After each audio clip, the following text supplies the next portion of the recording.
Hey Maxi, wie geht's dir? Sehr gut. Cool, hey. Hey Max, erinnerst du dich gestern noch an... Endlich ist er da. Ezekiel Hildebrandt hat seinen blinden Freund Max Glavasewitsch schon sehnsüchtig erwartet. Gemeinsam gehen sie in die 4. Klasse der Grundschule im unterfränkischen Stockstadt am Main. Los geht's in der ersten Stunde mit Werken und Gestalten. Es sollen Monsterkugeln aus Filz entstehen. Wenn deine erste Filzschicht oder auch deine zweite oder dritte oder vierte schon gut verfilzt ist und du eine nächste Schicht beginnen möchtest, du weißt, was zu tun ist? Dann auf die Kugeln, fertig, los! Marco ist Max' sehender Zwillingsbruder. Gemeinsam gehen sie in die Klasse 4b und hier sind alle sehr hilfsbereit. Mit seinem Freund Lias Petermann hat Max einen guten Lotsen. Zeig mir mal deine Kugel, wie die bisher aussieht. Warte, ich mach dir die Wollfaser wieder ganz. Lias und ich sind schon seit der 1. Klasse befreundet. Die Lehrerin für Werken und Gestalten Nina Altenhoff begleitet Max seit der 2. Klasse. Nähen, Bohren, Sägen, das ist für ein blindes Kind besonders anspruchsvoll. Die Lehrerin hatte Bedenken. Oh je, was machen wir denn dann in WG? Aber es ist sehr gut umzusetzen gewesen. Und beim Schneiden war es dann, haben wir mit dem Heißkleber eine Linie gezogen, dass er weiß, wo er schneidet.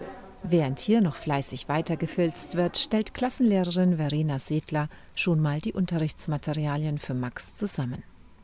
Die Bücher und die Arbeitshefte, die haben wir ja für den Max in Brailleschrift. Aber alles, was man individuell für die Klasse erstellt, das bereite ich für den Max als Word-Dokument vor. Und dann haben wir drüben einen Braille-Drucker, mit dem können wir das dann für ihn in Punktschrift ausdrucken. Christina Gieser vom mobilen Sonderpädagogischen Dienst des Blindeninstituts Aschaffenburg kommt immer dienstags an die Schule und lernt mit Max. Punktschriftarbeitsheft. Ein Mathebuch, ja, macht dann schon hier 4 Ordner aus. Dann nochmal ein Übungsheft und ja, es ist einfach eine Riesenmenge an Sachen, die man lagern muss. Die Herausforderung ist, am Morgen dem Max einfach schnell seine Arbeitsmaterialien zurechtzulegen.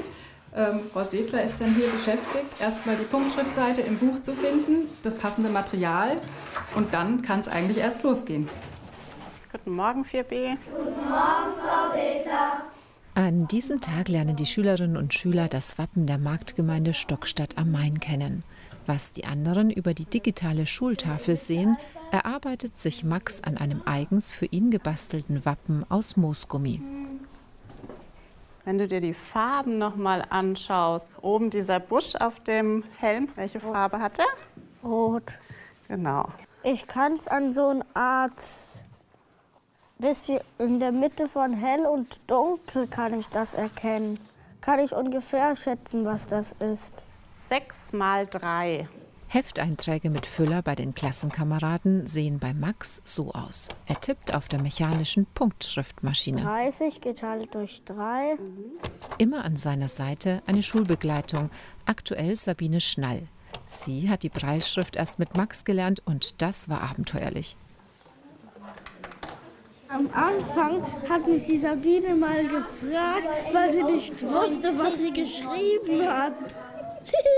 Da hat Max immer geguckt, dass er vielleicht Fehler findet, gell Max? Die beiden sind ein starkes Team. Bürgermeister. Max verrät uns seine Lieblingsfächer. Mathe, Sport und Pause und Schule aus und Ferien. Und mit einer Lieblingsbeschäftigung geht's weiter. Ab in die Pause. Mit Max wird's nie langweilig.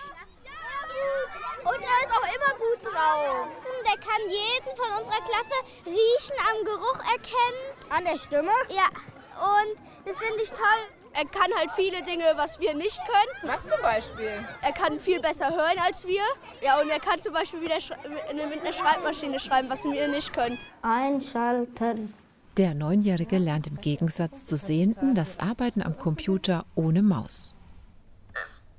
Der Max arbeitet deswegen mit Tastaturbefehlen und diese sind halt weitgehend nicht intuitiv. Das heißt, die müssen gelernt und im Kopf behalten werden.